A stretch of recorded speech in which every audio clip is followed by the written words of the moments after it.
We talked a lot at halftime about coming out strong, obviously in the second half, and I thought we really those first 4 minutes, when we push it up, I think Trent called a timeout. We got up 6 with about 17 and a half left, and we talked about pushing that lead up double digits by the next media, or by the first media, I should say, in the second half, the 15-minute mark, and we did that, and then kept our foot in the gas, got it up to 20. I thought we played much smarter in the second half. We were playing stupid in the first half, trying to squeeze passes into small spaces. Our spacing on the break was brutal, and second half was much better all across the board. And I thought we defended them well. We really wanted to protect the paint. Our free throw defense was the best it's been all year as well. So that's a good sign. Hopefully that carries over to Monday. Fred, the rebounding numbers, you touched on them with what they did against Kansas, and to hang in there on the offensive end and to out-rebound them by, 14 overall. What does that say? That was huge. That was the key going into this game. They had 26 offensive rebounds against Kansas and 27 second-chance points. And, if we could control that or hang with them, I mean, they've got great size, and they play extremely hard. That's the thing that just jumps at you when you watch film on this team, is just how they get after you. And in their guards, Ziegler is a really good player, and we played against him when he was at Central Michigan a few years ago. But one thing he does, he's a great offensive rebounder. And the same thing with Williams, and we did a good job. Those guys, Williams had 3, Ziegler didn't have any offensive rebounds, and that was a big part of us coming out and what I thought could win the game for us. And then we outscored them, second chance point, 6-5. Again, we limit those turnovers. It would have been a much better first half for us, but I thought we went out in the second half with the right mentality offensively, really moved the ball around. And, again, Monte did a great job getting in the paint and making plays. Georgia's big numbers aside, big half aside. Dustin, what's Dustin do for you that sticks out? I mean, his stat line's not that great, but he's just all over the place. Yeah, I mean, that's what it is. He's all over the place. That's who Dustin Hogue has been since he stepped foot in this campus. He's been the guy that goes out and, is our tough guy, enforcer, whatever you want to call him. He just holds it all together. He's doing it a little bit different position this year than he did last year. I think that's why his rebound numbers haven't been quite as good as they were, but he played a heck of a game tonight. I thought he really was engaged defensively. And I thought he rebounded the ball well, especially down the stretch.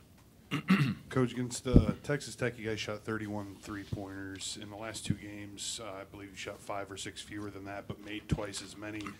Is this any sort of strategic change? I mean, did you expect shooting fewer three-pointers would make you a more efficient team? Well, not necessarily. I mean, we're still going to shoot them if they're open.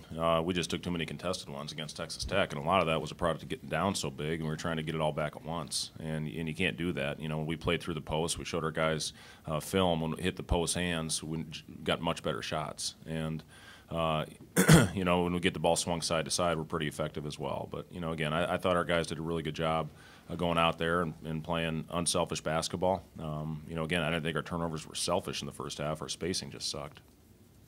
Is George just making shots, or is there something more to his last 2 games?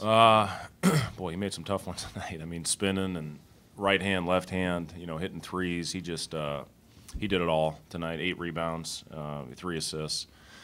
He's just catching a little bit of a rhythm right now, and hopefully he can stay in it. We're going to obviously need him to play a great game on Monday night, and guys are going to have to be ready to step up and knock down shots. Obviously going into Lawrence, it's may be the toughest place to play in the nation, so we got to go in there.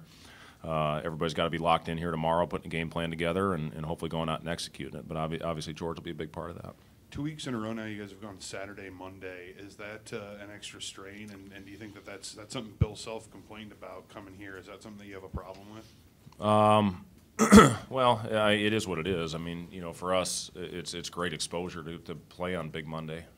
I guess the one thing that we've done, we played afternoon games on the Saturday, and give us a little chance to catch our breath. We'll go back and watch a lot of film tonight and put the game plan together tomorrow. But that'll be the first thing we watch, is our game, and then Kansas game against Kansas State today.